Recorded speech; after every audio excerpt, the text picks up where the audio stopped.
is a presentation of the iRacing Esports Network.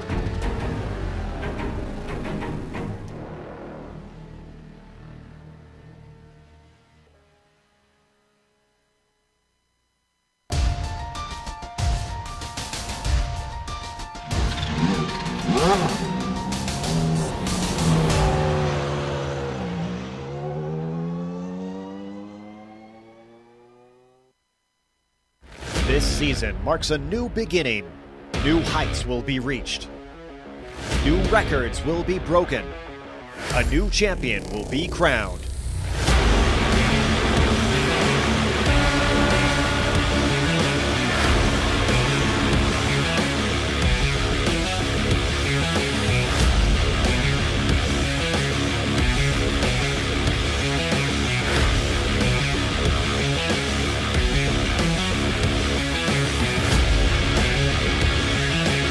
Competition, commitment, excitement. This is Lionheart. You're watching the premier American open wheel series on iRacing. The Lionheart IndyCar series presented by First Medical Equipment starts now.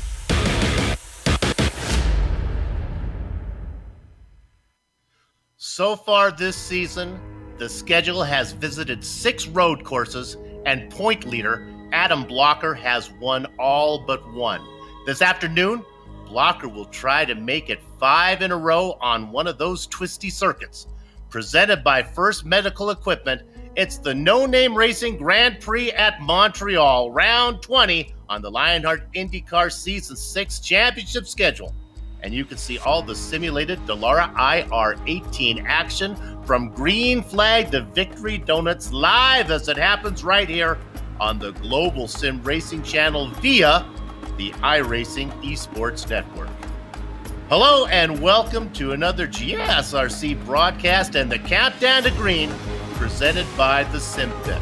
As cyberspace flows into your place, over the next 15 minutes, GSRC will bring you all the storylines, all the stats and facts you'll need to appreciate the No Name Racing Grand Prix of Montreal that will immediately follow as indeed we count down to green. With Richie Hearn on assignment, my old LIS partner Adam Young reunites with yours truly, Bill Soupson, to bring you our Word's Eye view. Amjad Yaman has director duties, armed with cameras locked and loaded by Dougie Beard. Okay, Montreal saw its first appearance in the Lionheart series in 2015 for Season 2. We saw Jesse Vincent win the inaugural running for this series. The series would not return here again until Season 4, when Jake Wright claimed victory here on this Canadian circuit. With neither Vincent or Wright here today, another first-time winner is a certainty. But Adam, this place is named after a great race driver, and it will take a great effort to get the win. Tell us a little bit about today's race driver. Yeah, of course, you mentioned great race driver. If you don't know anything about Gilles Villeneuve, go look it up. There's books on him. There's Wikipedia articles. Go look something up on him because he's amazing. Of course, Circuit Gilles Villeneuve, located on Montreal in Montreal, Quebec, on the man-made Isle of Notre Dame, St. Lawrence River, and the area. A lot of people don't know this, but the area was used primarily for the 1976 Summer Games for long rowing and canoeing. So, hey, it has an Olympic tie to go to it with it. And then they ended up putting a racetrack actually on the island only 2 years later. Of course, we are running the standard Grand Prix layout here for today. I don't think iRacing has any other layout. I think in real life there's 1 or 2 little tweaks they do. But there's 13 turns at 2.71 miles, 4.361 kilometers. We're in for a great race here today. The Lionheart Retro Series put on a great race here a few weeks ago. Why don't we go ahead and take a lap, though, in that IR18 machine.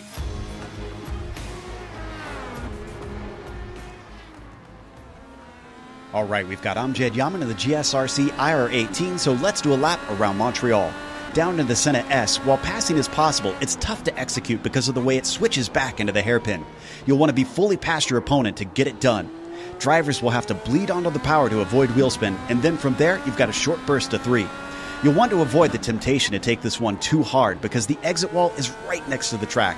From out of there, 5 will easily be flat out, but you've got a hold of the right to line up for 6. The wake of the car ahead makes overtakes less common into here. Plus, it's better if you set yourself up for the exit off 7, which is another one which requires gentle throttle control. Now that we're on the Riverside Straight, you've got a much better chance to get by someone with this decently long straight and a heavy braking zone into 8. But the apexes of this corner have those tall white sausage curbs that'll send you bouncing around if you get too greedy. A good exit from the chicane will be important because this sends us down to Lapingle. This is the only corner you'll brake for that isn't a chicane, which makes drivers eager to get by here. But it's easy to overshoot it, and probably wise to set yourself up for a good exit. This backstretch along the rowing lake is the longest acceleration zone on the circuit, so it tends to see the most passing during the race. But if you've got to outbrake your opponent into the final chicane, be wary of either a cut course penalty or bouncing over those inside curbs. Also, don't forget the infamous Wall of Champions to the outside, which can end your race in a heartbeat if you smack it. From out of there, it's a straight run to the line, and hopefully you've now finished a lap around Montreal.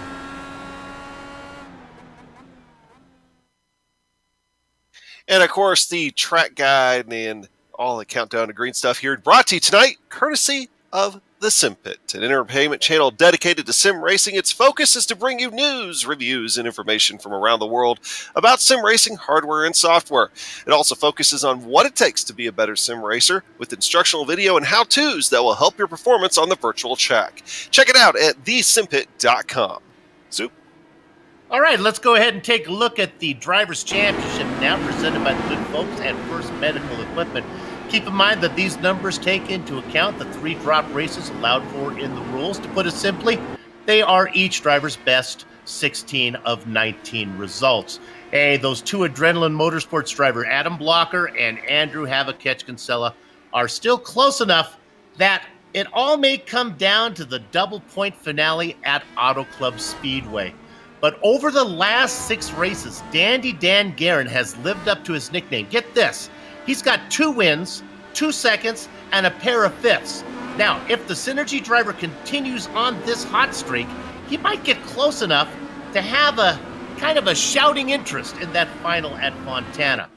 8-Ball Motorsports' Michael Goodman holds station, as does 3-time winner Brian Yosick for Loud Pedal Motorsports. Let's go ahead and look at the team championships now. And of course, this is brought to you by the good folks at HPP Simulations. The IndyCar team championships you see out in front, well, Loud Pedal was 9th on the day at New Hampshire, and they fall 2 spots. And with Brian Yosick, not easy. With Brian, oh, sorry, it's Brian Yosick here, but it's Brian Not Easy being Greenlee. He's serving a 1-race suspension. So things are going to get a little tougher even for LPM. Yeah, how about Adrenaline Motorsports? They won the day last round, and they continue to be in first. You know, after losing the position to Control Chaos last round, Dragonfly got that back by passing Loud Pedal. All right, let's go ahead now and look at the Rookies Championship. We'll let Adam talk about that one. Yeah, you know, of course, Justin Weaver, Larkamp, they've been swapping this rookie lead here for a while, and right now, at least as we come into Montreal, we do have Justin Weaver on top of that. Of course, he saw him 5th on the leaderboard overall.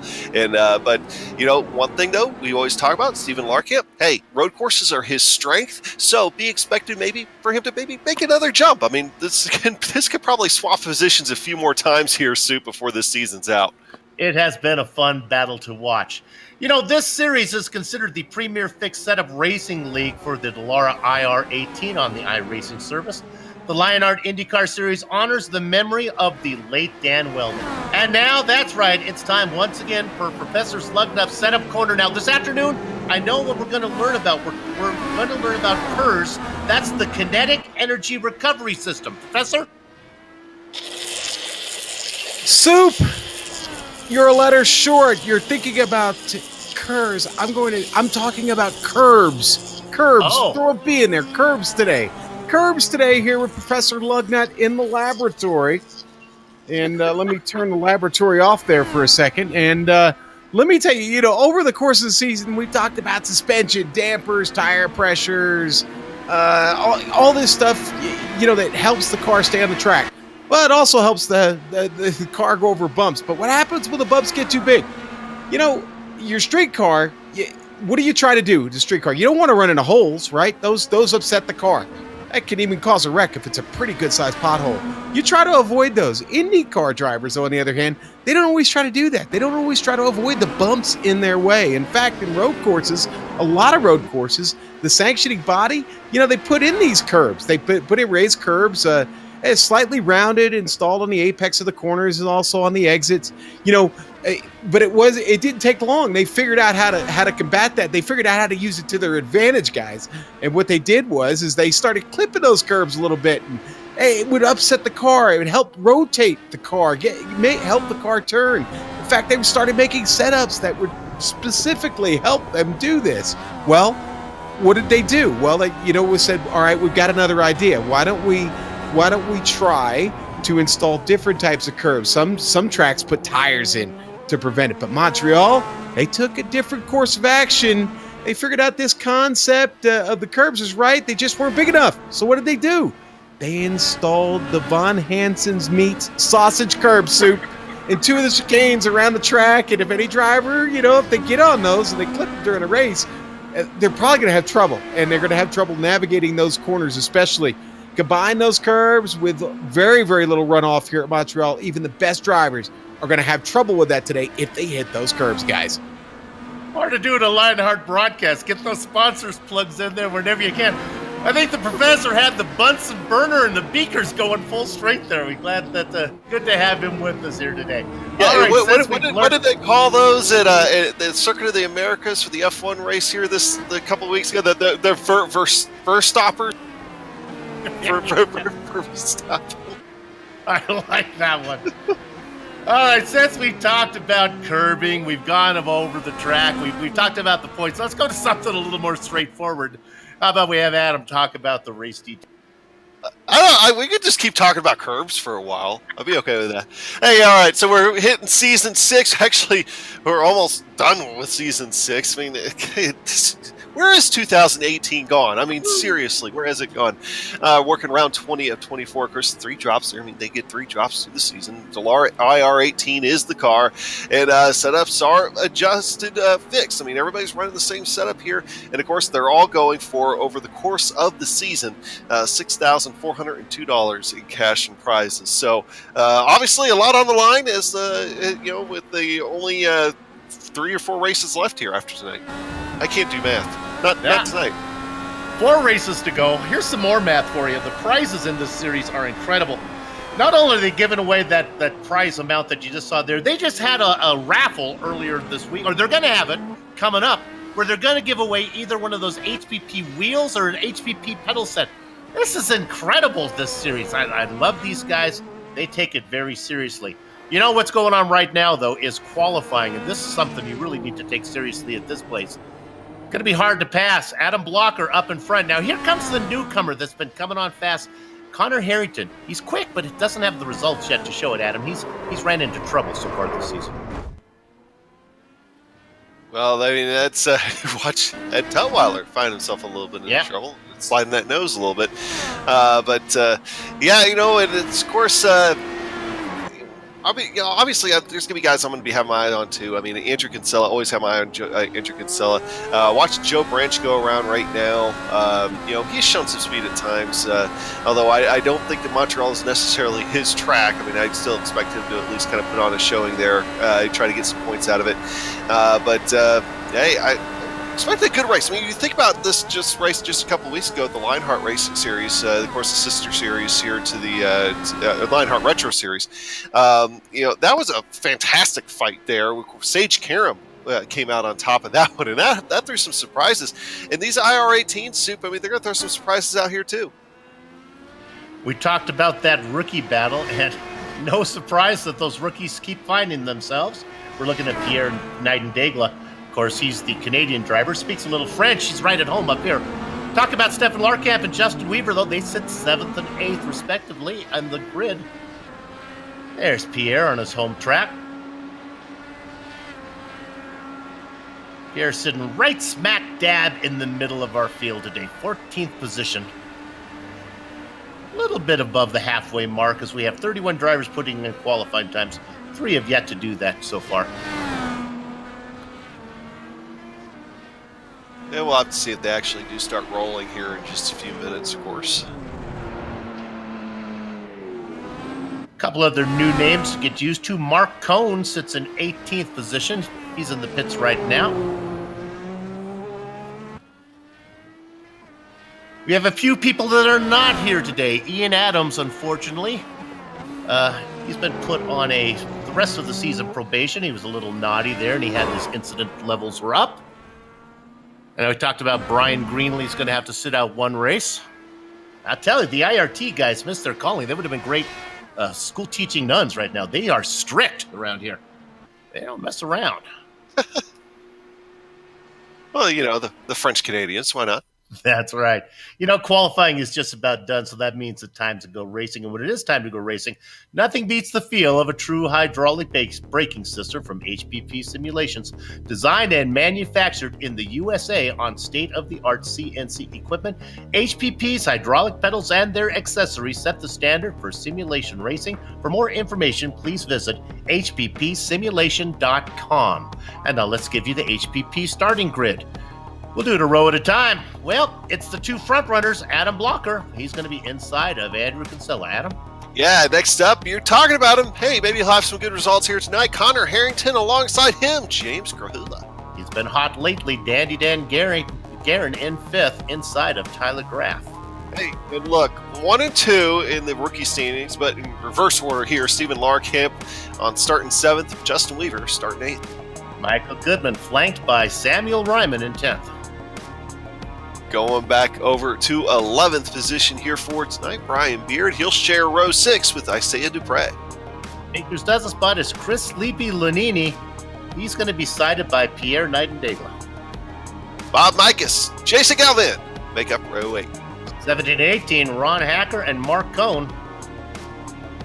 And then in row 10, we got Dustin Wardlow, Candyman, and then, of course, Mark Workman.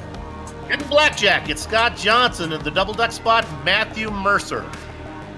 In row 12, you'll find Joe Branch and then series organizer George Anzaldo. Quarter century mark goes to Joe Canigan Flanagan.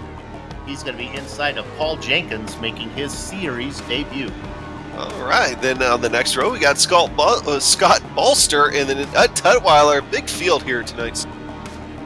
Like the next row, he's like Cher. They just call him Big Joe. It's Big Joe Hassard. Doesn't need a last name. Dylan McKenna in 30th. And in 31st position, we're going to have Robert Bluen and then Brian Yazek starting alongside him. Stouffer and Tony Showen go 33rd and 34th. 34 names on the entry list, 31 put in qualifying times as they're all out there on the grid right now. Let's go ahead and give you our onboard cameras. We have Ed Cutweiler in the butt kicker onboard camera. We have Pierre Nightingale in the lock precision onboard camera. And finally, it's going to be Dandy Dan Guerin racing in the familiar HPP onboard camera car. We'll tell you just how far they have to go when things settle down for a little bit. Pit stops are going to be interesting here. They might be able to two-stop this thing, but we think it's going to be a three-stopper. Gather at the chickens, take cover around the cows. The horses are out of the barn. Adam Blocker leads the stampede down into the first corner. Making the move on the inside. Get sideways. Diving from 3rd position. That was Connor Harrington. My goodness, took it in deeper than Confucius in a submarine. And we're going to have to go back and take a look at that here in just a few minutes, but definitely not the way that Connor Harrington wanted to start this race. Lots of action in the back, but so far, we've been able to stay off each other.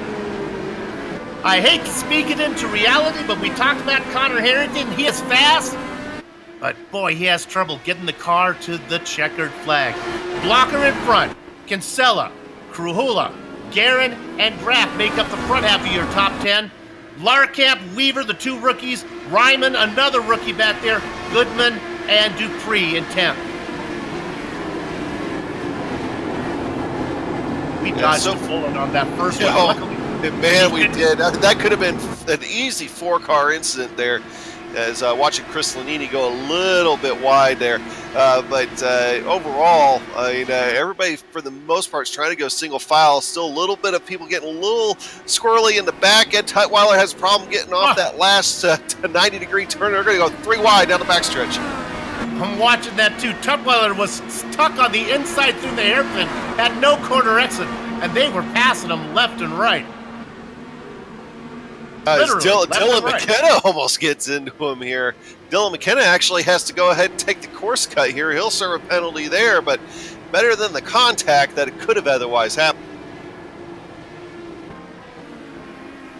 Okay, we're going to take a look at this lap run replay right into the first corner, the left-hander. You saw it, Adam. He just took it in hot.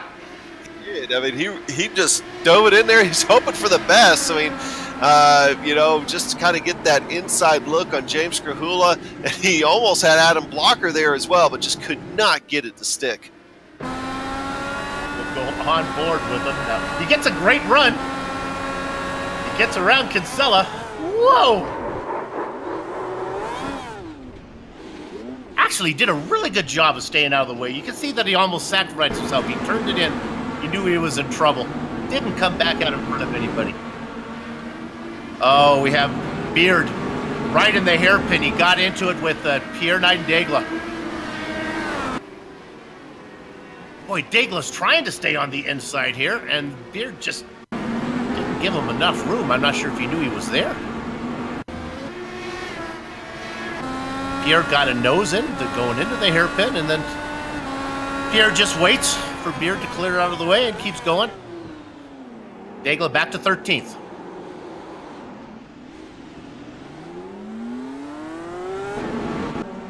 Come back live. Up front, no surprise. Blocker and Kinsella beginning to run away with it. They opened up about a second and a half. But look for Dan Garrett. He's up from 5th position now, up into 3rd as he worked his way around James Krahula. I told you, Garrett's been hot lately. 2 wins, 2 seconds, and 2 fifths his last 6 times out.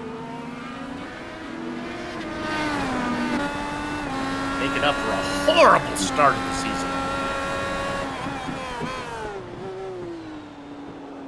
You know why he's had horrible luck, right? Why is that? Green car. He should know better. Soup, do you know where that legend got started? I know it was way back, I think in like the 50s or 60s. Do you know how that got started? Is that a rhetorical question, or are you going to tell me? No, I honestly don't know. I'm asking. Yeah, I used to remember that. I know it started at Indy. I'm pretty... Well, I don't know that for sure, actually. Somebody look that up. We'll have that next round for you. Come back. You can ask the professor that next time. Maybe he'll turn the lab down some.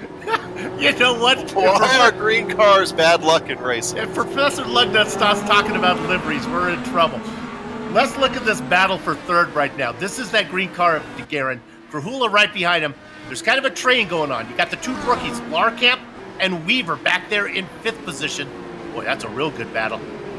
And then Tyler Graff, the final car in that train, looking on from 7th. Adam, I know you don't cover this series regularly, but Tyler Graff is one of those drivers that just doesn't get enough. He never gets really into trouble. He gets good finishes. Yeah, you know what I mean? Yeah, I know exactly what you mean. And, those are the kind of guys I like, because they're the ones that you is watching Tyler Graff. Yeah. Oh, I'm gonna have to back off there before getting into Justin Weaver. But they're quiet, you know. Yep. They're, I always like to talk about the guys like this. I always like to bring up Terry Labonte, back in the, once in the old Cup Series, when he was driving, because, you never talk about him during the race, but hey, in the last 50 laps, where did he come from? Oh, no, he's actually been there all day. You just didn't notice until now, and that's Tyler Graff. Let's look at 9th real quick. This is Michael Goodman, under attack by Isaiah Cousin Dupree. Dupree really doing a good job pestering him.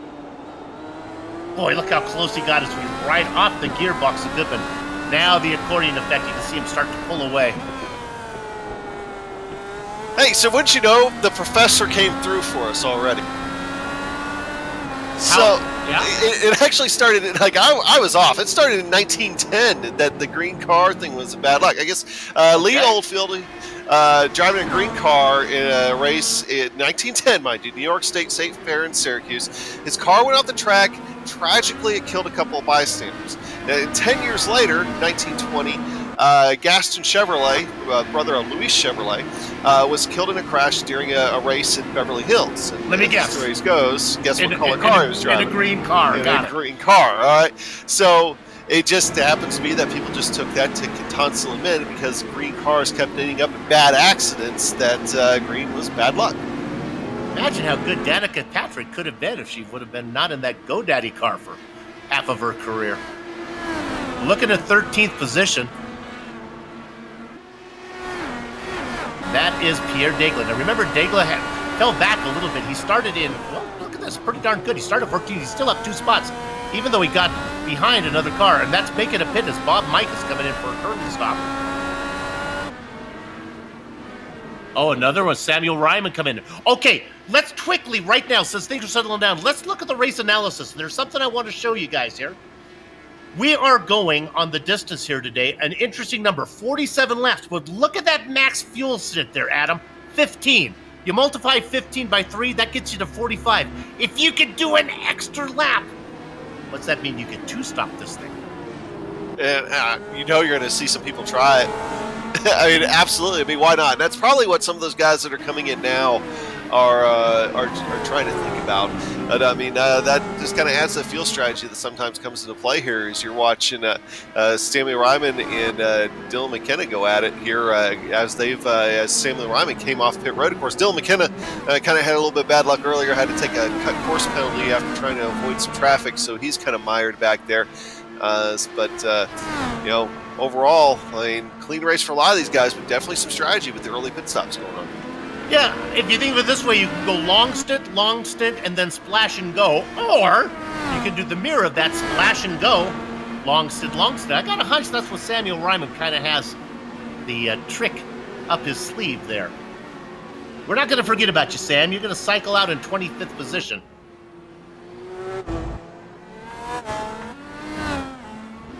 So far, I don't want to jinx anybody, but so far, so good. Everybody's still on the lead lap. Bart Workman took a pit stop. Yeah, Let's go to 11th right now and look at it here.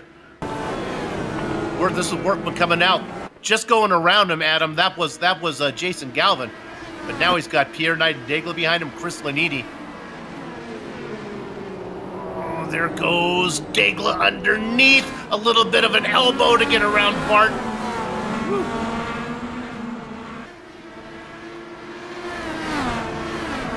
Bart's kind of seen a few elbows here so far today. A few of those guys in the back have. I mean, they've knocked a few times here. Uh-oh, we got a problem. Ooh. Matthew Mercer was racing in 19th position at the time of that spin.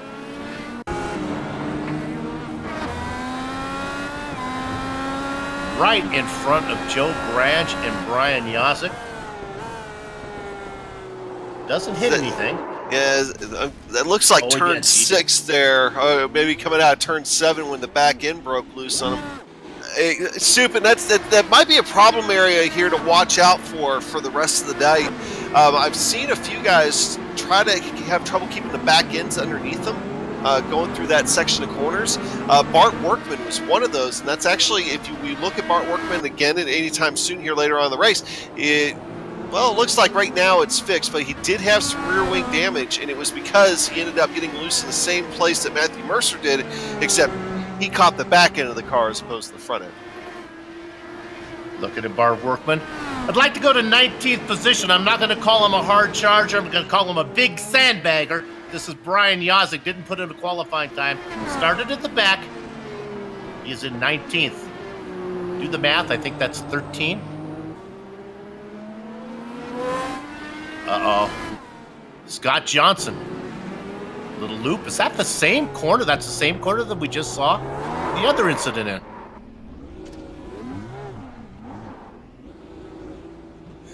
So prophecy ends up being right there a little bit. I hate that, but yeah, I guess I think the guys just have to be a little easier. Got Ed Tutwiler sitting across the street. Of course, Dylan McKenna just T-boned. Oh my goodness, Topweiler. Oh, not going to be able to bury him in a Jewish cemetery. He got tattooed. Yeah, and that same location too. Back end steps out, and I think that was Tony Schoen that got into the back of him too. There, just grazed him. But Dylan McKenna is actually the one that I think gets the worst of that. Of course, Dylan's gotta be thinking there might have been room to go. Dylan, I don't think there was enough room. In fact, Dylan just parked it. Unfortunately, I think he just decided the damage was just too much, so he's taking a tow. That's a shame because, as I've pointed out in many broadcasts before, Dylan McKenna has my favorite colored car out there. I mean, the thing is, absolutely, it's different. It's definitely different, but I like it. It's great for me. I'm colorblind. I just choose a color. I know I'm going to get part of it right. There you go. Scott Bolster coming in for a stop. All the guys who are stopping are pretty far back in the order. Nothing going on up front.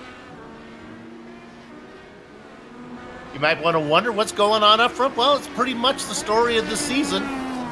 Really encapsulated here in one race. It's Blocker ahead of Kinsella. Yeah, Blocker's just been very slowly pulling away from Andrew Kinsella. It hasn't been by leaps and bounds, but except for that last lap, apparently, they almost have a second time difference. But while that's been going on, Dan Guerin was fighting quite a bit with James Grahula, and I have to wonder if Dan Guerin was focusing maybe just a little bit too much in his rearview mirror at James back there, while those top two just continue to drive away. But of course, now the distance is separated between them a little bit more, and well, he doesn't have that to worry about. He just has cars like Matthew Mercer. He has to try to get around here. Mercer racing in 31st, one lap down. Thank Grahula. If we can drop back one, we're riding here on board of Grahula. Let's stay on the. Looks how he negotiates the slower traffic. Hey, Matthew does a good job of taking a wide line through the hairpin. That's how we teach it at the Back Markers United meeting. Well done, Matthew. A bear claw for you next time. Now, you can see those two cars behind Mercer there. That is our two rookies, Larkamp and Weaver. They've been nose to tail the whole time. The Moby Dickie's car of Weaver has been just kind of peeking left and right behind Stephen Larkamp. Both these drivers know there's pit stops to go. Nothing needs to be decided now on lap 11. Yeah, speaking of pit stops, Tyler Graff is coming down pit road right now, so you think he's going to go out and play a little of that strategy himself. I would expect him to get out in front of Samuel Ryman. Ryman was the leader of all the cars who pitted before that time. Graff getting in. Ryman just going to the wall of champions now, though, so it might be close. Graff is rolling. And indeed, he does get out in front of Ryman. Not by much. They got the car of Ed Tutwiler between them. Tutwiler a lap down, not for position. Graff cycles out in 17th, leader of all the cars that pitted. Pitting on lap number 10 for Graff. Adam, I guess he's going to do it in nice, even segments.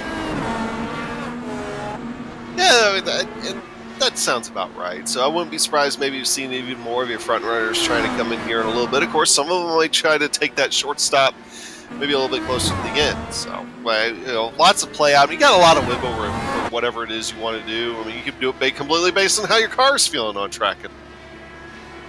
All right, Connor Harrington comes in. Remember, Harrington qualified in third position.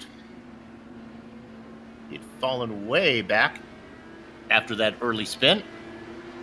Isaiah Dupree coming in as well.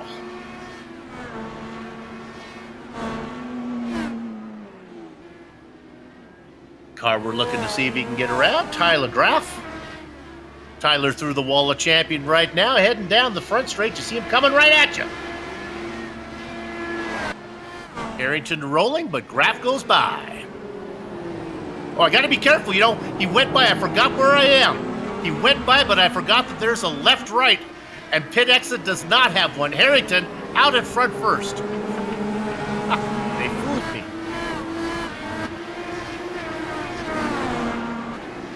Harrington now in 14th, the leader of all the cars who've pitted. My goodness, though. He's got Brian Yazek ahead of him. Now, Yazek's been moving his way through the field. And Ron Hacker in 12th. This is a nice little battle.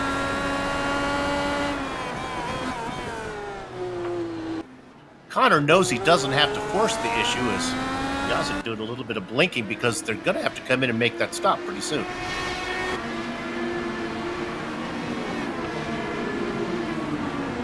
Harrington in no mood to wait for the pit stop as he makes quick work of Connor. Brian. He wants to try to be able to make up those spots as fast as he can from that from what happened there on the first lap. So he'll be hungry here, I think, the entire rest of the race. He almost has to be. Yeah, he's coming up on the back now of Ron Hacker. Hacker decides to solve that problem as he comes in, as does Brian Yazek. Red car behind them coming in. That was George and Zaldo coming in as well. Let's throw a few more names in there. Chris Lanini and Ron Hacker. Brian Yazek, George and Zaldo all making pit stops. Not our leaders.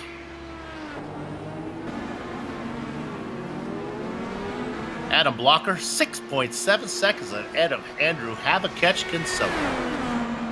Of course, the beauty about being up front as much as they are is they don't have to judge their strategy based on what anybody else is doing. Just watch Adam Blocker come in right now. I mean, he can pretty much do his own thing. And then same with Andrew Kinsella. I want to see if Andrew here, he wasn't able to come in that time. I bet he comes in next time.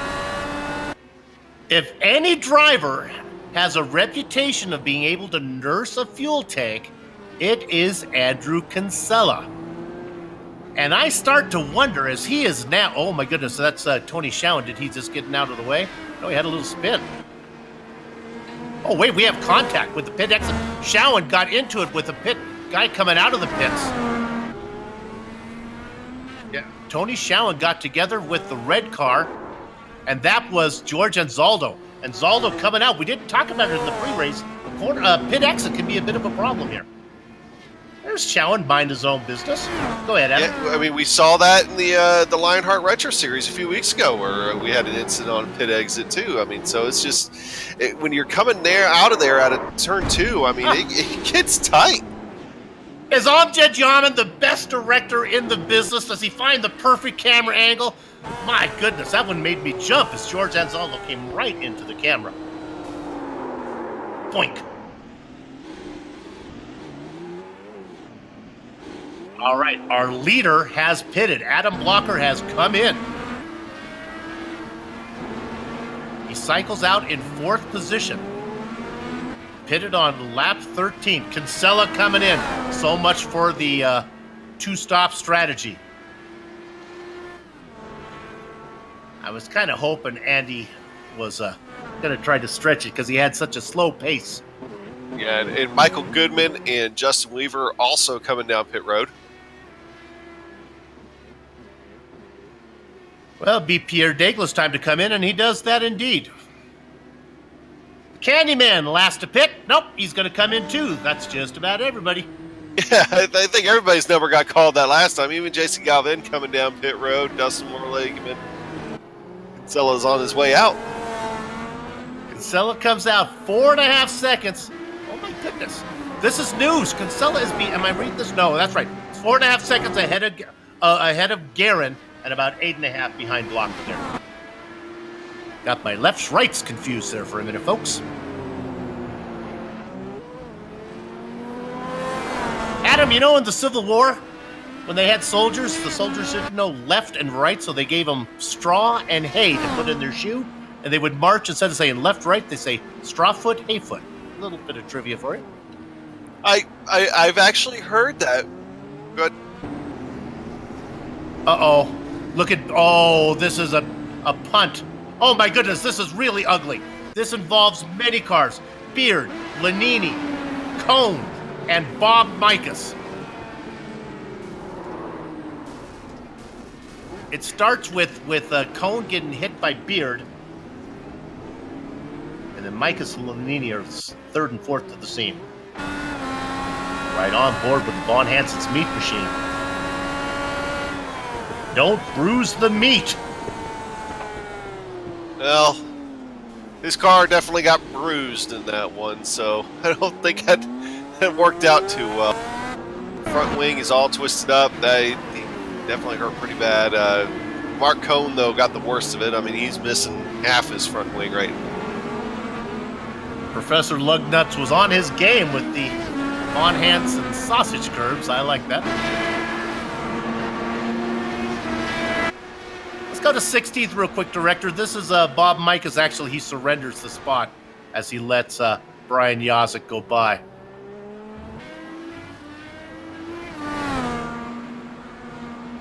Well, with the pit stops done, let me quickly run you through the top half of the field here. Adam Blocker, boy, he's doing it again. 10 seconds up on Andrew Kinsella. There he is. Kinsella just going through the hairpin now. He's got about 5.5 seconds. We'll just continue to show him coming at you to Garen. Now, Garen's got a little bit of work to do here as he treases between Paul Jenkins, and he's already got around Matthew Mercer.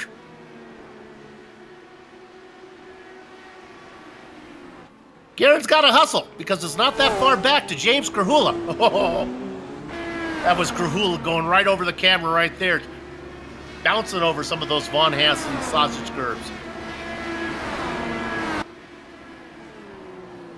Just like saying sausage curbs, don't you? I do. It's making me hungry.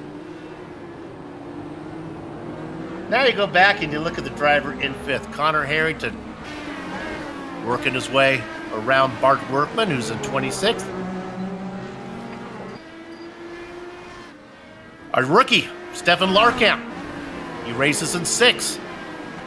He's put some distance and vehicles between him and his rookie challenger, because no longer behind him is Weaver. It is now Michael Goodman in 7th.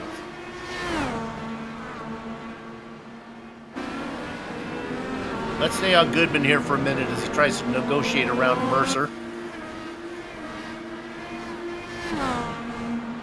Goodman can't be too slow because it is the Moby Dickey's car of Justin Weaver back there in 8th, trying to look to the outside.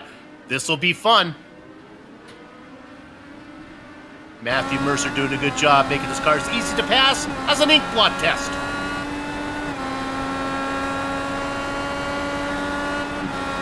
Right on board with the Moby Dickey's car of Justin Weaver in 8th. They head up to the Wall of Champions. And he doesn't get too close to it. You have to wonder if somebody will get too close before the end of the night, though. Let me run down the rest of your top 10 here. Tyler Graff, a car off in front of Tyler Graff. That is indeed Matthew Mercer. Mercer brings it back on. Tyler Graff in 9th.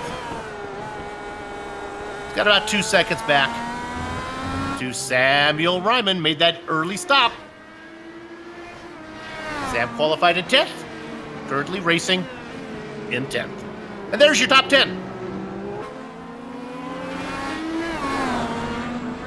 Soup, talking about the Wall of Champions there, turn 14 in particular. One thing I've been noticing, it seems like as the race goes along, we start seeing more and more rubber put down there on the exit of 14. I'm starting to see a bunch of guys now. They're really having to be easy on the throttle coming out of that corner and going down the front straightaway because their back ends are trying to step out. And usually the Wall of Champions, usually they'll catch your front end. I'm worried about people stepping out and catching their back end, messing up their rear suspension and wing. Hopefully we don't see that happen tonight, but I'm watching it as a possibility. Well, for a track that is notorious for its attrition, it's not living up to its reputation. The only driver who's not racing is Dylan McKenna. Well, and actually here, Soup, in the last few minutes, been able to add Brian Beard and Mark Cohn to that list also. That literally happened, I think, as you started that sentence.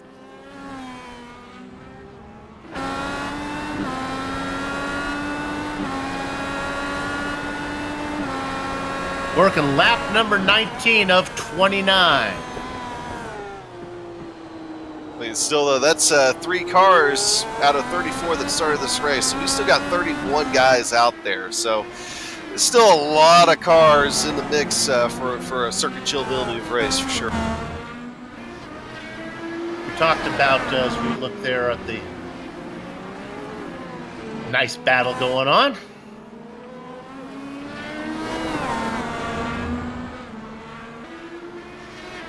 Not quite sure who that is we're looking at there. If I can pick up a car number. Oh, it's Daigle. There we go. This is a nice battle. Daigle and Wardlow. Let's not press our luck. Let's go ahead and do our spotlighted driver here, Dustin Wardlow. Bring him up. This is what we can do in GSRC. You'll get to see him racing live and then a little bit of a slow motion look out of there. Look at that. 41 starts. He's got himself a win. Same place where he got the pole. I believe that was at Motegi. I'll have to check my records on that one if I remember right. A couple top fives. His first race, Homestead, last season. Season opener. And I am correct, Motegi Road Course, earlier this season. Yes, now we talked about Ryman in 10th. Remember, I was going to talk to you about it was time for him to make his pit stop. He made that early splash and fill. So now he has made his second stop. Looking at Bob Mikas coming down pit road here. He's missing even more of his front wing, so... or at least it looks like it on my end. But I think he had a wall brush, so I don't know if this is scheduled or not. We'll see if what happens here. Wheels go up. Well, body panels come back. Yep. Mikas was involved, I believe, in that call. He was. He was. And here in the last lap and a half or so, though, he did have a brush with the wall again. So.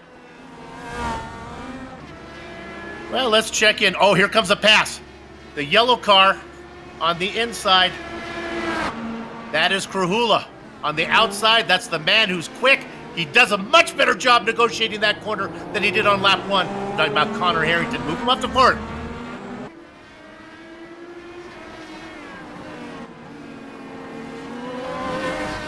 Man on a mission. He is indeed. Just over 5 seconds to get up to Dan Garrett.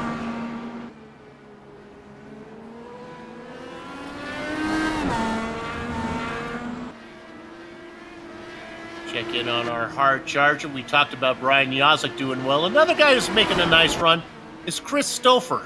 He's in 21st position right now. Another driver who did not put in a qualifying time. Started in 33rd, up 8 spots. Nobody around him. We've got a couple seconds to get up to the next driver. That's a nice little battle. Let's go up and look at 18th position, Director. This is 3 cars up. Scott Johnson, Joe Branch, and George Anzaldo in a nice little 3-car fight. Maybe we can stay on this one for a while instead of jumping around so much. Let the viewer get a little idea what it's like to watch a battle going on.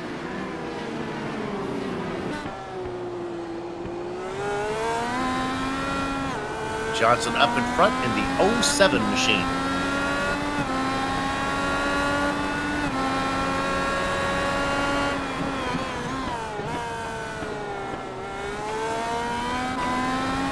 Very good race so far. Nice and clean. We haven't lost too many.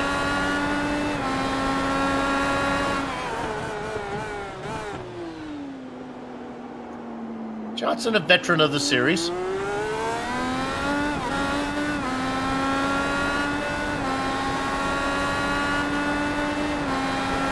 of course, that's the battle on the racetrack right now. I'm looking for other ones, and that's as close as they get right now, Soup.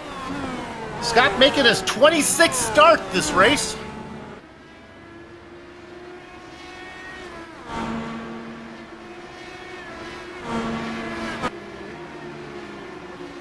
Having a nice run.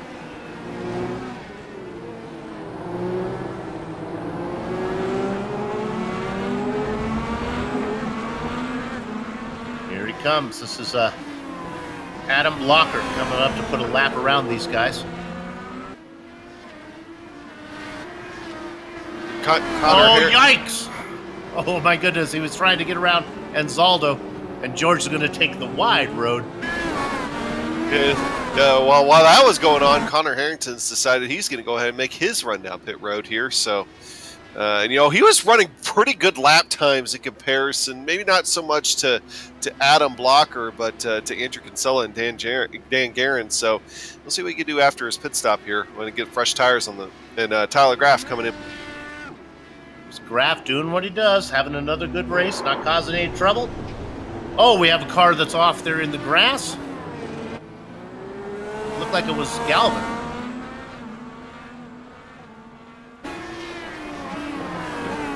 Yeah, coming out of turn 3, just a little bit of a wheel hop coming off the curb and slid it off into the grass. I mean, other than lost time and hurt feelings, but that was about it.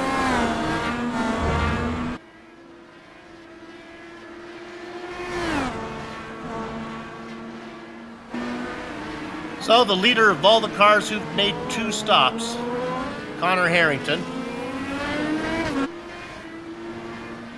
racing in 11th. We're on lap 23. This is right where business should get busy in pit lane.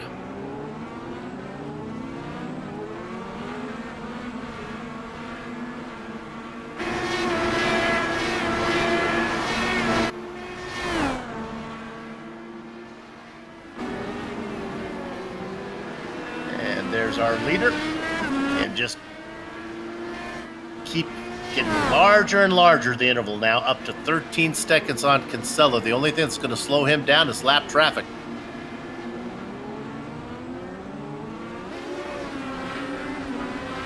Pretty good battle for 6th position. Let's check in on Weaver. Michael Goodman is slowly beginning to run him down. Weaver's got the lapped car of Scott Johnson in front of him. Weaver's been having a hard time getting that Moby Dickie's car around Johnson.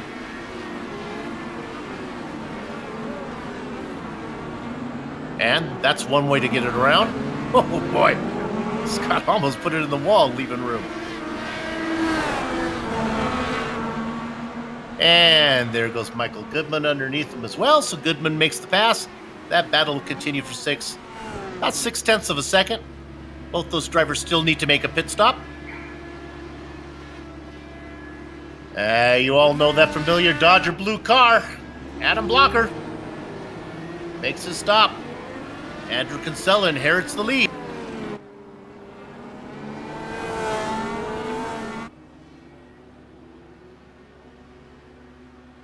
Krahula pitting from 7th position. Here they come. Here they come. Cousin Dupree, Isaiah. Krahula's out. Oh my goodness. Look at Krahula. This is for position. He comes right out alongside of Connor Harrington. Harrington gets the best of him. They're behind Jason Galvin. Now, Galvin has yet to make his stop, I think. Yes. But that's not the case for Harrington and Krahula. Also in the mix, Pierre Degla in 10th. Degla has yet to make that second stop. And the Candyman Dustin Wardlow still needs to make that stop again. So let's watch Harrington work on Galvin. Oh my goodness, right up on the gearbox. A little bit of a squiggle from Connor.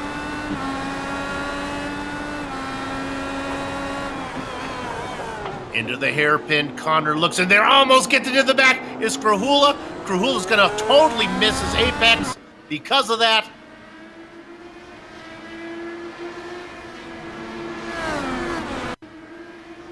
We'll take another look at this one. Now, Connor Harrington's the car in the middle. Look at Krahula come in, dive in, could not turn in, could not dive it in deep, gets a horrible exit, has to take the wide road around the hairpin. And as we come back live, Harrington has yet to get around Galvin. Galvin out of Bakersfield. They grow them hard in Bakersfield. It's rough country. A lot of cactus and tumbleweed and yucca plants out there. I don't know if any of those plants are out in Bakersfield, but you get the idea. A lot of sagebrush, oil wells. It's a man's town. That's how Jason Galvin's racing right now. Ducking to the inside. Here comes Connor Harrington. And Connor is a goner as he gets around. Oh my goodness, and Galvin loses a lot of momentum. Have a catch! Our leader, Andrew Kinsella, coming in.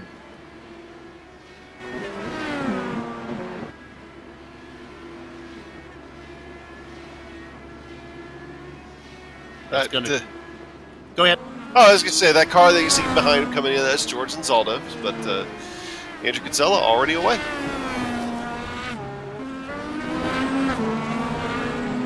Moving up now into second position is Stefan Larkamp, the Pennsylvania student. Still waiting for him to make his stop, along with his rookie competition, Justin Weaver. They currently race second and fourth, separated by Kinsella on the track. There's the Moby Dicky machine.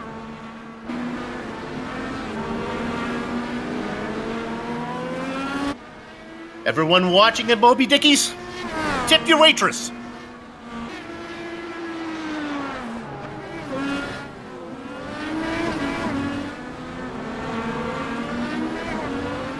Justin Weaver in third.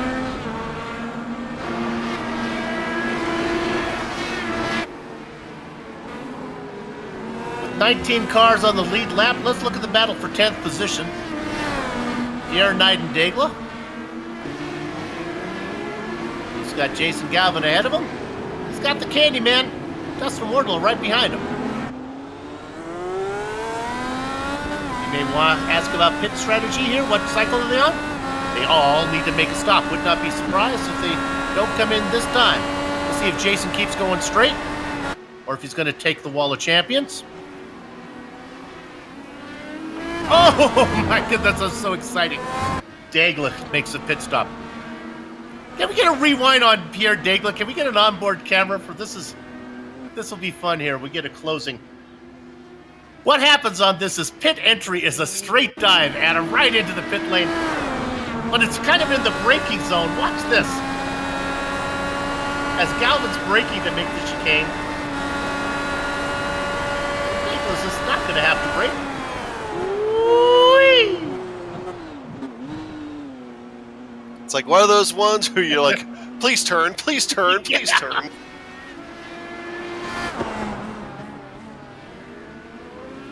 Well, that was going on too. Stephen Larkamp pitted in from 5th position, so that should be. I think they'll have to make one more from here. But yep. He has been.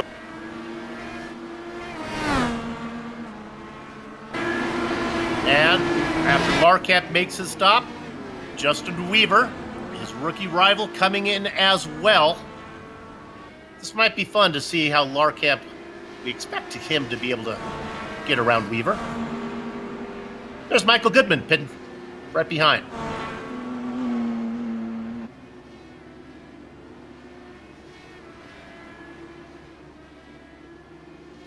And now Larkamp is through the Wall of Champion, just going across the start-finish line.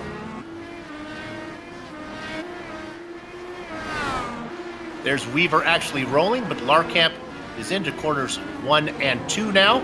But right behind him, there he is, Justin Weaver. They are separated by about 15 car lengths, a little more momentum to Larkamp, but we got ourselves a battle for 6th position between the two rookies.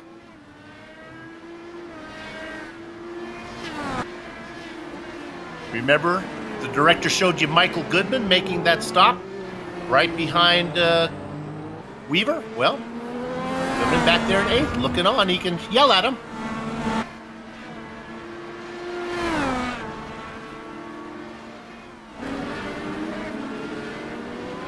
Looks like everybody now has made their stop. We're still waiting for Tony Schowen to do his, if he's actually still out there racing. Let's check.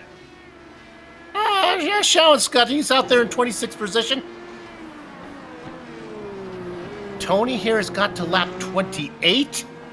Oh, he's got to look for somebody who's maybe trying to one-stop it. No, he would have to be at lap 32 to actually, one stop, in this case, 2 stop this race.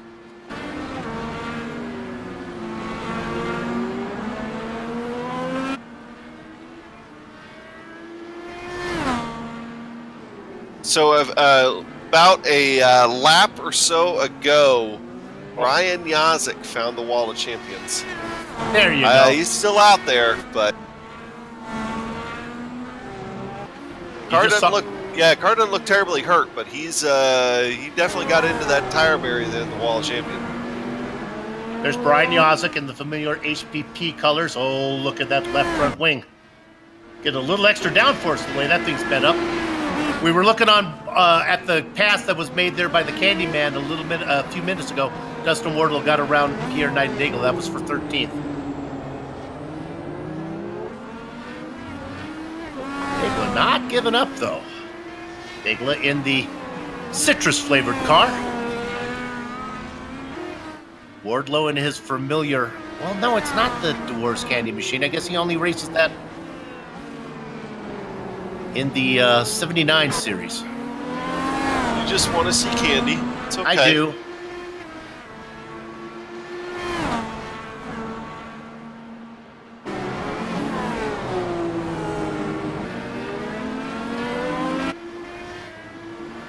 Let's take a look at 4th position.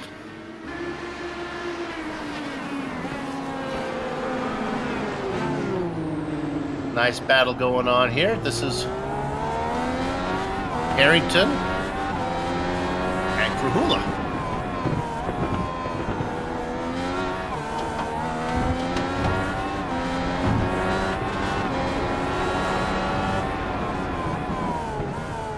They head down in there. Harrington, remember, Harrington just got around a little bit to that pass up into 4th now. Krahula having a nice run.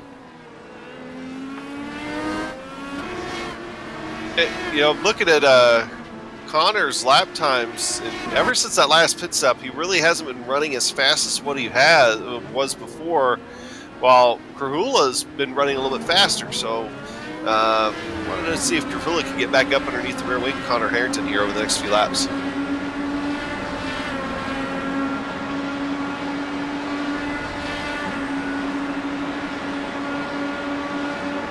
Harrington having that nice run.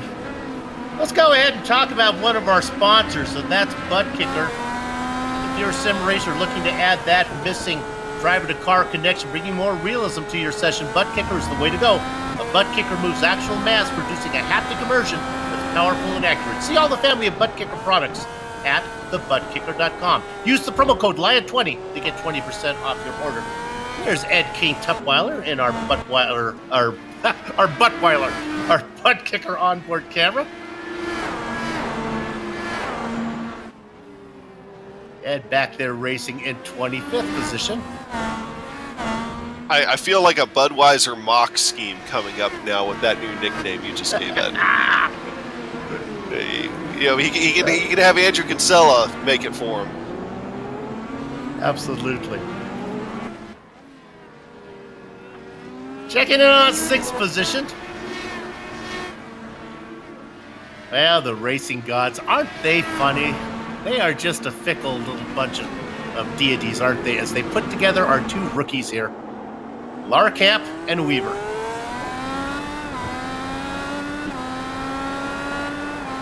Fickle bunch of deities. I'm not sure if those words have ever been put together in a race broadcast before. Larkamp in 6th. Well, we always knew that if it was going to happen, you'd be the one to do it, Sue. Oh, it's not... Okay. I like it. I like it, though. Oh, George and Zaldo once again taking the escape route, if you will, with Connor Harrington coming up behind him. James Krahula clear him as well. There, we're looking at George. Sitting in the black jet spot right now. Lap down. Let's check back in on 6th again. They're coming up behind Tony Schowen. This might be the Moby Dickie's chance here to Schowen. Oh, sure enough. Oh, but Weaver had to wait. He had a good run. He just ran out of tarmac.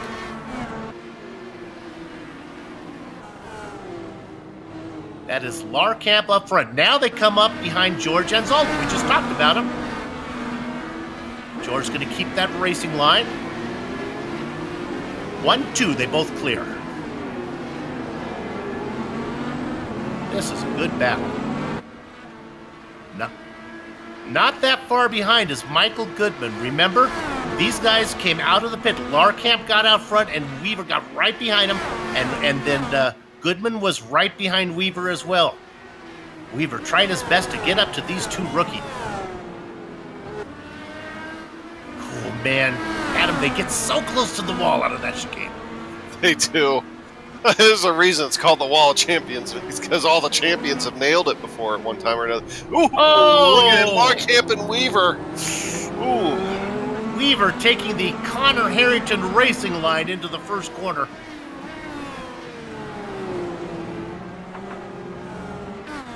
Well, remember Samuel Ryman pitted like lap 3, and then he came in again in lap like 16? Well, lap 34. Early bird catches the worm, Ryman in one more time for his final time.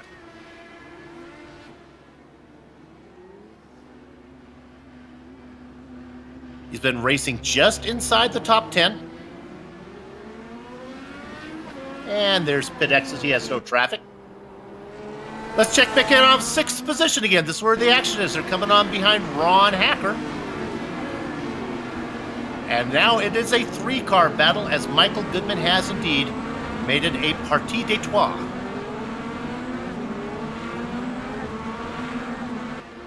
See how I used a little French there since we're in Montreal?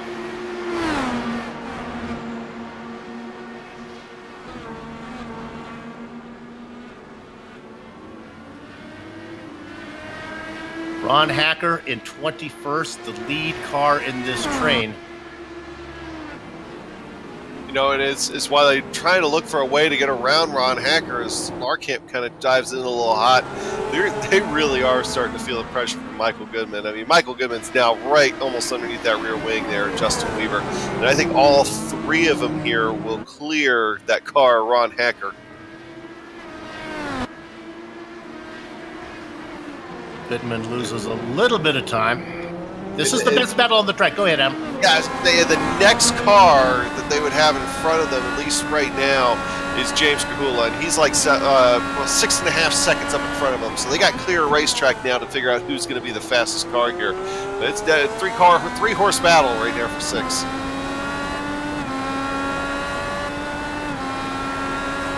We don't need to go there. There's another battle we were looking between Harrington and Kahula.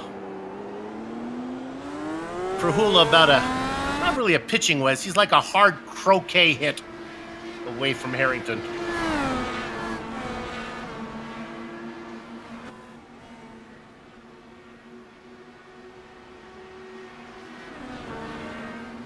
And there we go, Connor Harrington coming in for his final stop.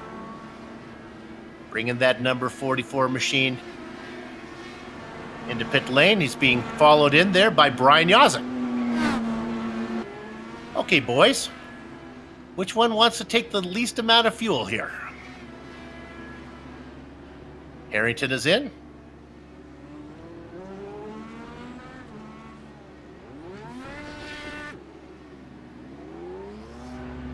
And Yazek, oh, I apologize. I thought Yazek was following him in. Yazek was had already made a stop. Brian is down in 20th position. I thought that was a battle for position. I am wrong.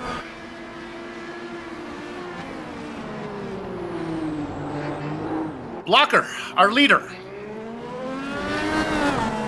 making his 3rd and final stop, hopefully, for Blocker fans. Brings that 74 right at you. And for good measure, he's followed by Andrew Kinsella. Dandy Dan Guerin's going to stay out. No points for leading a lap. But you do get a little screen time. And I apologize because I don't think Guerin's actually going to lead this lap as Blocker is out in front of him.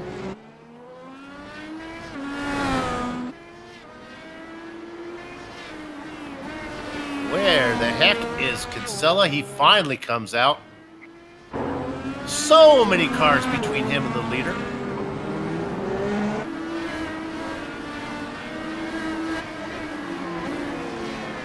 Two cars right in front of Kinsella there. Well, actually, one car in front of Kinsella. Look at Kinsella. He's right on the back of Michael Goodman. Oh, not anymore. Kinsella gets Goodman and Mercer. I think everybody just recognized who it was behind him and just said, please go on ahead, sir. Not sure if Kinsella's going to get the same kind of politeness from the next two, because it's Larkamp and Weaver. Yeah, they've been going at it tooth and nail here. And like they pretty much have left Michael Goodman in the dust. I mean, lap traffic helped out a little bit with that, of course, as you get around another car there. It's Ed Tutwiler. And so that actually breaks him up a little bit. So if Kinsella can get up to him here in the next lap, he might have an easier time with it. But otherwise, if he gets back to him when they're fighting, they may not be so keen to let him by. Easily, anyway. Now, I would almost think that maybe, I don't want to tell Justin Weaver how to strategize a race, but he needs another stop. Maybe Weaver could come in try to hot lap it. I don't know. I think Weaver's faster than Larkamp right now. This Larkamp is a kidney stone. He's just hard to pass.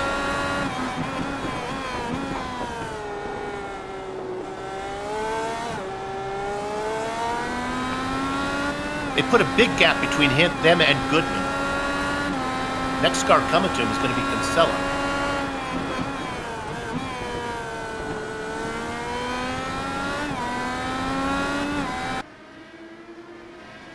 Dustin Wardlow is just stopped on track, trying to see what happened to him. Oh, it looks like turn one got him. I think the problem was back before that, going back over to 14, he drove right over top of one of those curbs. I don't know, maybe it did some damage he wasn't liking or what. Not sure if he's back moving again, though. Not sure if we're going to be able to find that one. He is down to 13th position. Now look at this one. We missed one. Harrington, remember, was chasing Krahula. Krahula was chasing Harrington. Not anymore. After the pit stops, Krahula is out in front. Not surprising to see Krahula benefit from a pit stop strategy.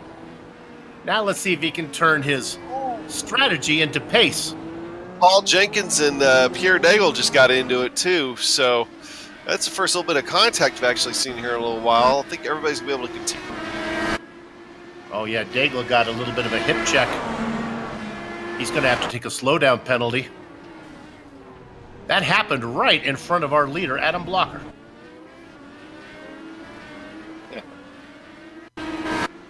Okay. Go on board with Daigle. And a little bit of a... Ow! You go that way. And then Adam Blocker pulls right up. There goes Blocker, the familiar blue car. You saw him go right by.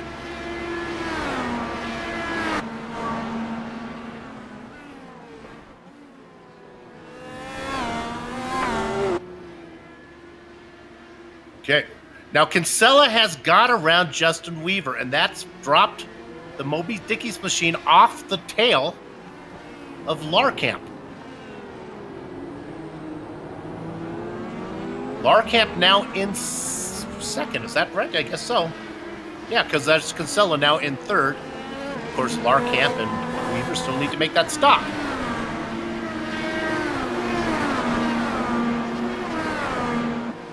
Michael Goodman has lost contact with the two rookies.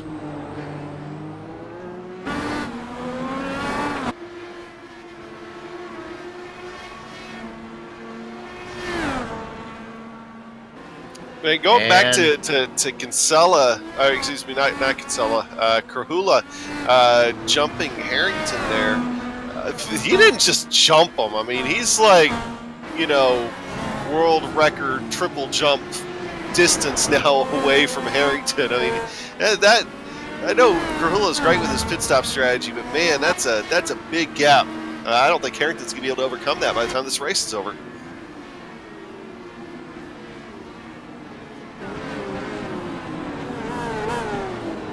right on board the wire cam here, the drone cam. There's Krahula.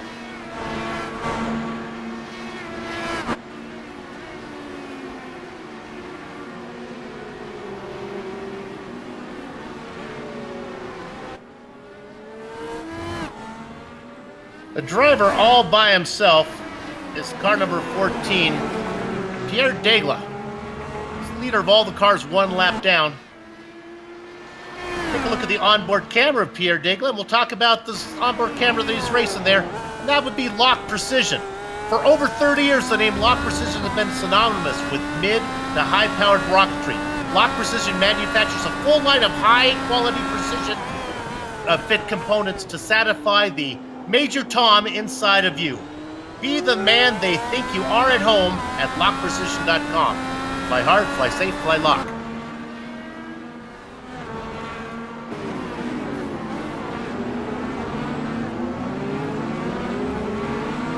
Kinsella is in 4th position now. Oh, that's because Justin Weaver got around him. This is a little bit of a faux pass here, but Kinsella got loose.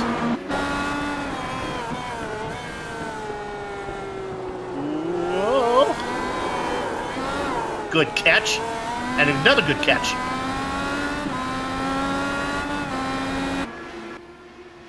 Larkamp has come in, and sure enough, okay, well, I suggested that Weaver come in early. Weaver's going to try it the other way.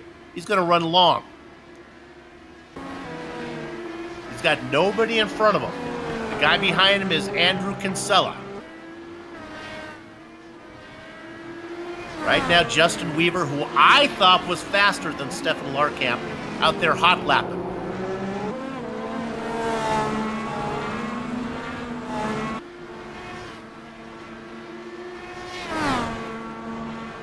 All this going on behind Adam Blocker, who has an 18-second lead.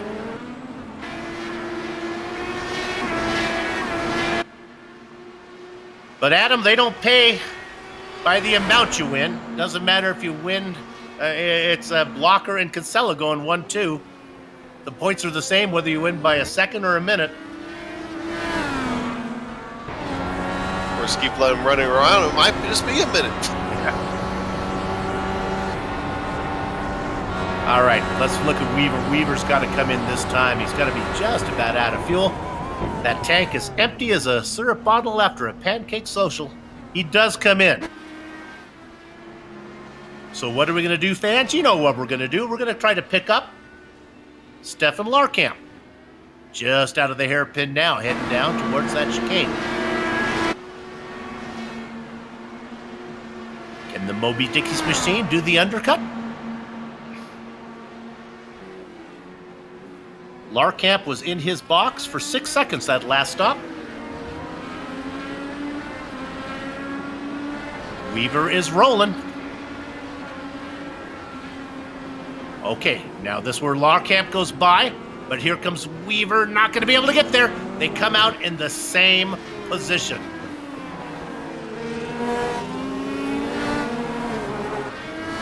Wait a minute.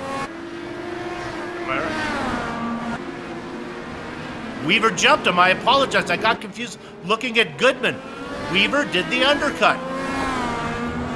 There you go.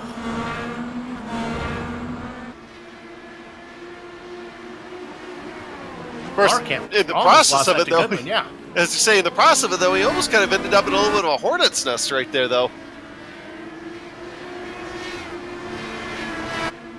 There it is. So Weaver up to 5th.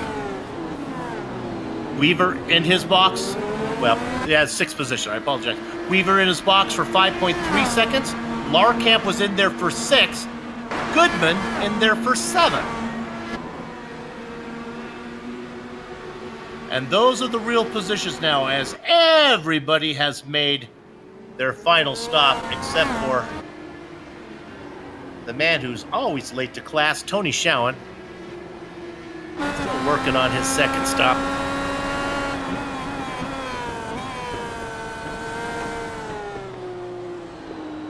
There's Stefan Larkamp.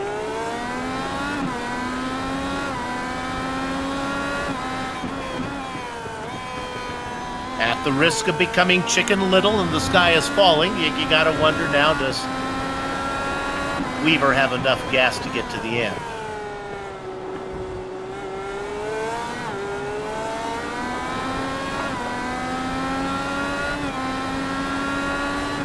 Riding on board with the Pennsylvania student. Looking up at Joe Branch, racing in 19th. Branch in a battle with the car in front of him. That's Chris Stouffer. Those guys one lap down, fighting for 18th position. Larkamp doesn't care. Ooh. And Scott Johnson also fighting for position out of that group too. Drove it in there really hot.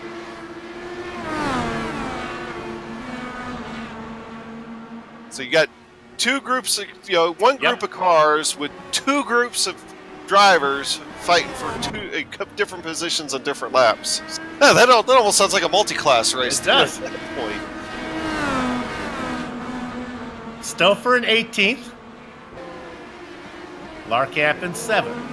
Branch in 19th. Goodman in 8th.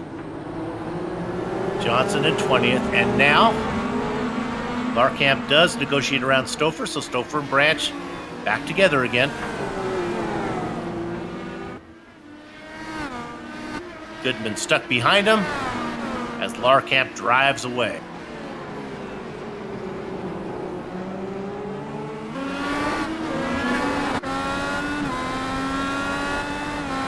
Riding off the back of Stouffer.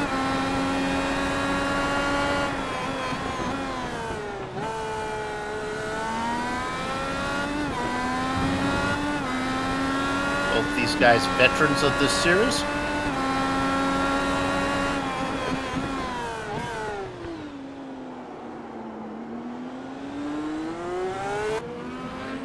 Stouffer today is making his, let's see how many starts Stouffer has made in his career.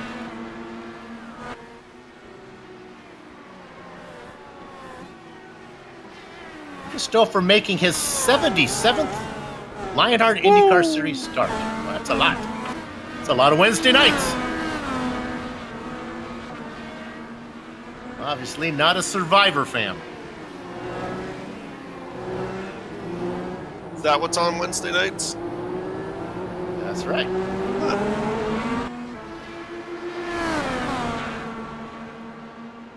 Okay.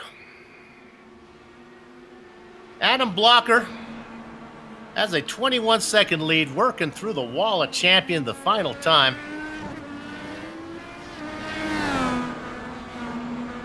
And he is shown the white flag.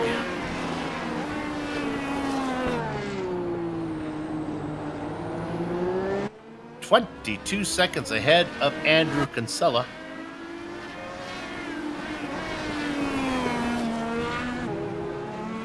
And while he'll open up his point lead a little bit more on Have a Catch, probably not enough to get Andrew out of the mixes. Remember, double points, season finale. 4 races from now at Auto Club Speedway. A lot of racing between now and then, though.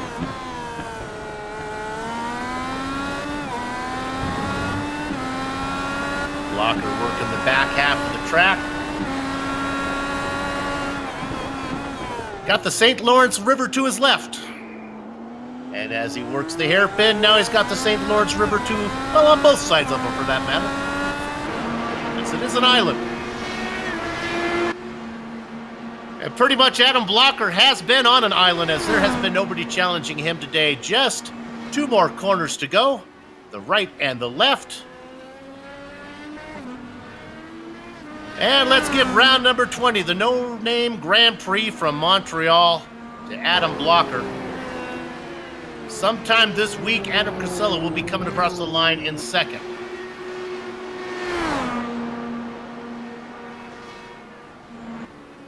Oh, here, leading onto the back straightaway, Chris Lanini just got into Brian Yazik and turned him around. We'll take a look at this one. This was for position. Gosek in the blue car, Lanini in the blue car. Onboard Lanini. Ooh. Gosek a little squiggly getting the power down. Maybe a little bit of net code. Yeah, Lanini ended up giving him the position back. It's a gentleman's move there. So we'll score Gosek in 15th and Lanini in 16th. Okay. As everybody now has come across, which means the racing is over. But you know, our broadcast is not, because right now we're going to take a short break, but then we'll be back for the Plasma Track Victory Lane post-race show.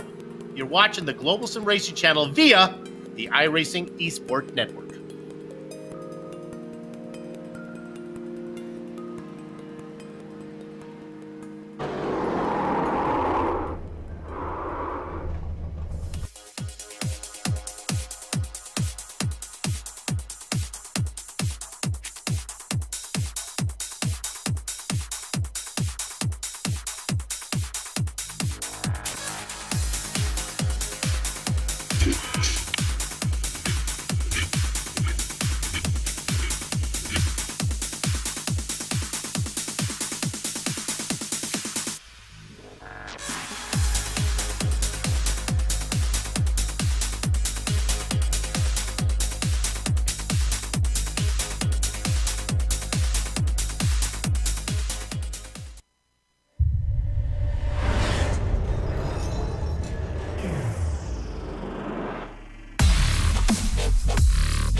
The Sim Pit is an entertainment channel dedicated to the world of simulated motorsports. The Sim Pit is a leader in providing the sim racing community with news, reviews, interviews, DIY pieces, and instructional videos to make sim racing a better experience for all. Check us out at thesimpit.com or go to YouTube and just search for The Sim Pit.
Welcome back to GSRC and the Plasma Tracks Victory Lane post-race show, coming your way via the greatest invention since the sock slider, the iRacing Esports Network.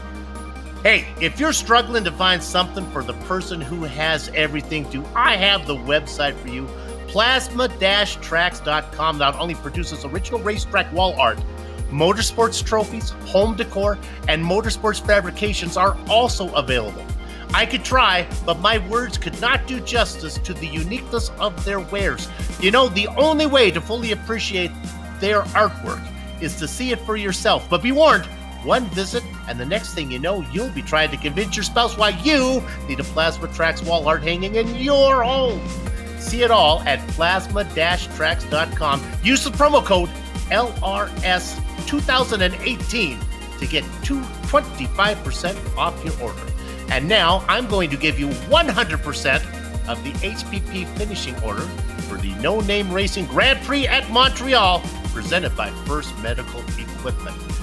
Yes, indeed. I told you that he had won 5 in a row, 5 out of 6 road courses this season. Well, let's put one more on there. 6 in a row, 6 out of 7. The win goes to Adam Blocker. The man chasing him in the points loses only a little bit of ground. Andrew Kinsella, even though he was 22.7 seconds behind. Dandy Dan Guerin qualified fifth, up 2 spots into third. James Krahula, well, he started 4th, and that's where he finishes. Connor Harrington, we talked about it in the pre-race show. He is fast, but can he get the car home without a mistake? Not today. He has to settle for 5th. The battle between the rookies. Justin Weaver, the Moby's Dickey machine, could not pass him on the track. He had to do it via the pit stop. It worked. Weaver gets 6th. Stefan Larkamp settles for 7. Michael Goodman watched him the back half of the race, settles for 8th. Once again, Tyler Graff stays out of trouble, qualifies 6th, come home 9th. Another good points day for Graff. Samuel Ryman, he was in 10th the whole time. Early pit stop strategy. He gets a top 10. Adam? Yeah, going into 11th position, we'll find Isaiah Dupre. And then Isaiah was the last car in the lead lap. First car, 1 lap down, Jason Galvin, Pierre Daigle, Dustin Wardlow, Brian Yazek. That's your top 15 first. You saw a little bit of action there in the last lap between Yazek and Chris Lanini. Chris Lanini let Yazek back by in a gentleman's move. Bob Mikas in 17th, Chris Stouffer at 18th, Joe Brach 19th, and Scott Johnson in 20th. Then we get down to the driver in the blackjack position. It is George Anzaldo. Ron Hacker after him. Then the car's 2 laps down, Bart Workman, Big Joe Hassard. Paul Jenkins in his debut comes home in the quarter-century position. Matthew Mercer, Tony Schowen, Ed King Tutwiler. 29th is Robert Blue and Scott Bolster in 30th. And the last cars out there. Joe Canigan Flanagan, 30 laps down, ran into early trouble along with Bolster. Brian Beard, Mark Cohen, and Dylan McKenna all had trouble.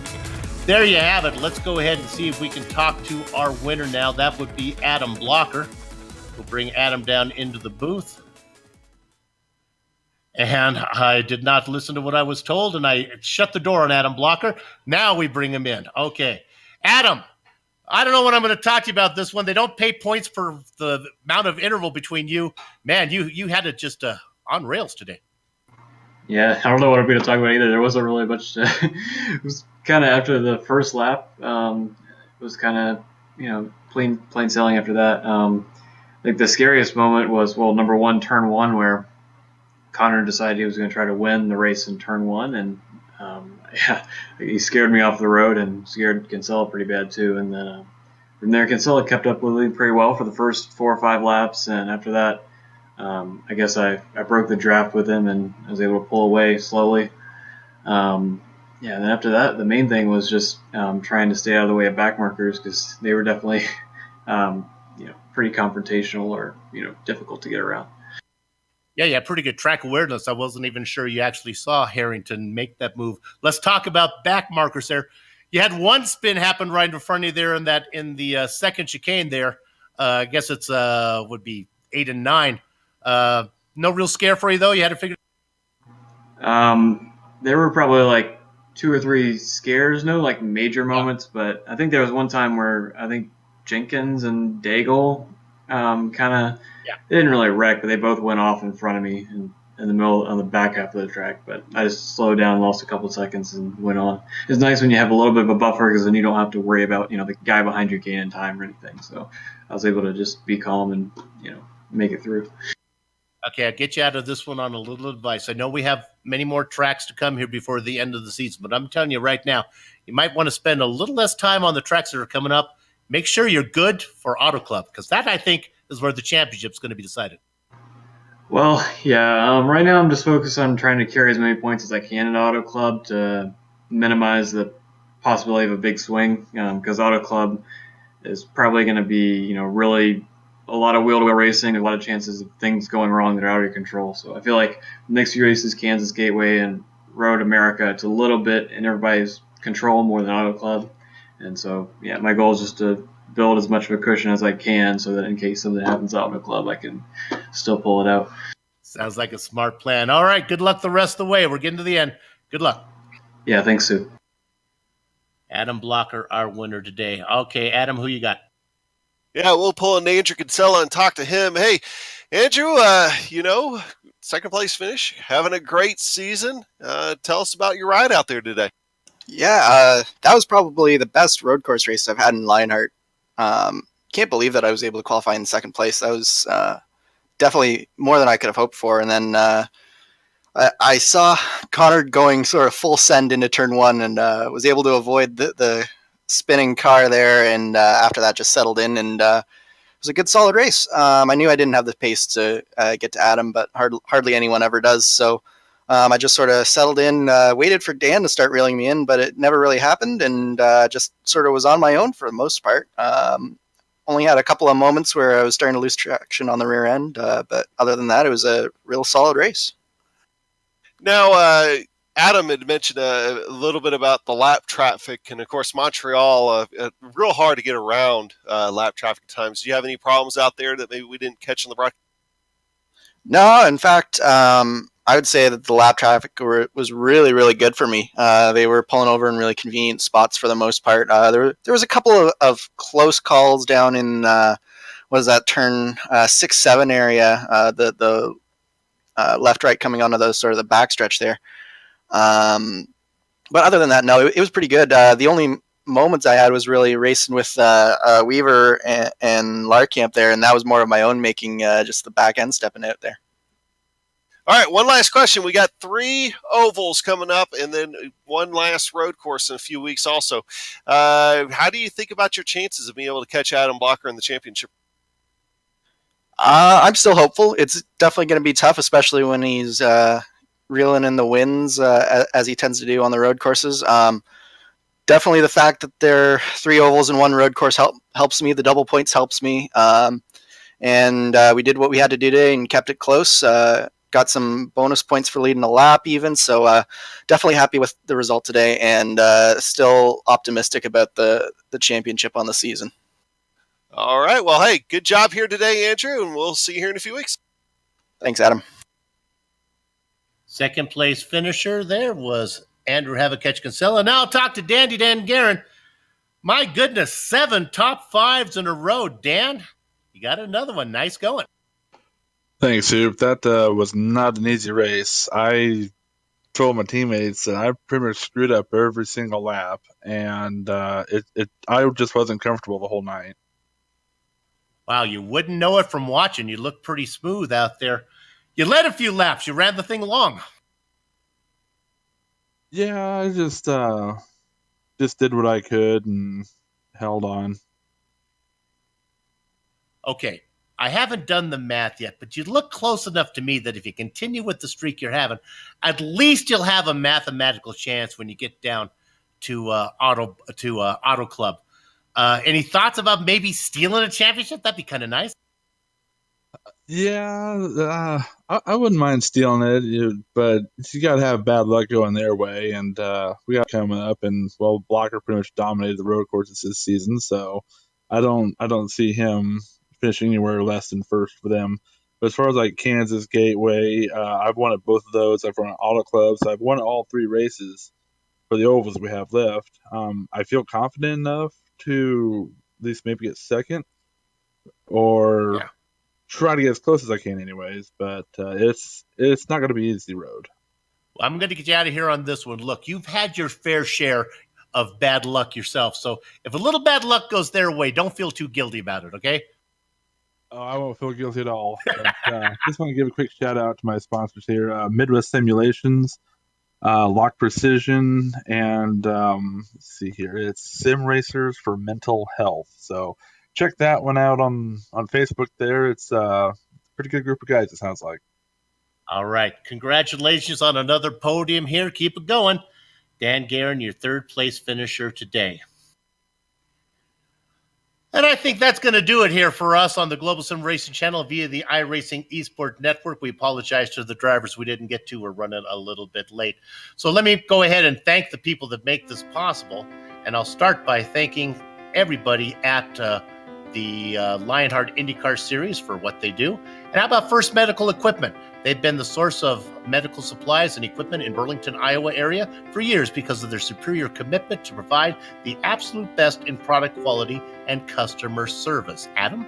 Yeah, and of course, don't want to leave here without mentioning Butt Kicker, great supporter of both the Lionheart series and the Lionheart Retro series. Butt Kicker products add instant immersion to any game. Unlike a subwoofer that moves air and loses accuracy and force, Butt Kicker products move actual mass, producing a haptic immersion that's powerful and accurate. Butt Kicker products add that missing driver-to-car connection, bringing more realism and immersion to your sessions. See all the family of Butt products at thebuttkicker.com. Use the promo code LION20 to get 20% off your order. And how about HPP Simulations? Get this. They are awarding a Formula Racing wheel valued at just under $1,500 to the season champion. The list of features is too long to mention during this closing broadcast here, but check it out at hppsimulations.com. HPP, designed to go fast, built to last. And of course, contact any of the sponsors you see on the screen right now. Go to LionheartRacingSeries.com. Click on the 2018 sponsors. Read or scroll to the bottom where you can click on the company logo. On the screen right now are just some of the companies, equipment, and the software that made this broadcast possible. The kind of music that lets your ears alert your eyes. You're watching a GSRC broadcast courtesy of Eric Echolm and June Lalonde. See the screen to how to contact each of them. And then the Lionheart IndyCar Series is going to turn it in only 1 week. That's right, folks. 3 races in 3 weeks. In the middle one next week, November 14th, for the 4th annual GSRC Big Joe Show Spectacular from Kansas Speedway. It's going to be a fun one. GSRC and the iRacing Esports Network will be there to bring you all the action. We hope you join us. Sliding across the screen now are some upcoming broadcasts, so check those out and mark them down on your calendar. If you'd like more information about GSRC, including a complete list of future broadcasts, you can find it all at globalsimracingchannel.com. We're also on Twitter at GSR Channel and Facebook at /GlobalSimRacingChannel. And if you're not already a GSRC YouTube channel subscriber, you can become one by heading on over to the YouTube channel page and hitting that subscribe button. And finally, on behalf of the man whose voice you just heard, Adam Young, our director Amjad Jaman, and our camera artist Dougie Beard, I'd like to thank all of you for watching. With that said, we're off to have fun, storm of the castle. Congratulations to Adam Blocker for picking up yet another road course win. Until next time, race clean, race hard, we'll see you on the track.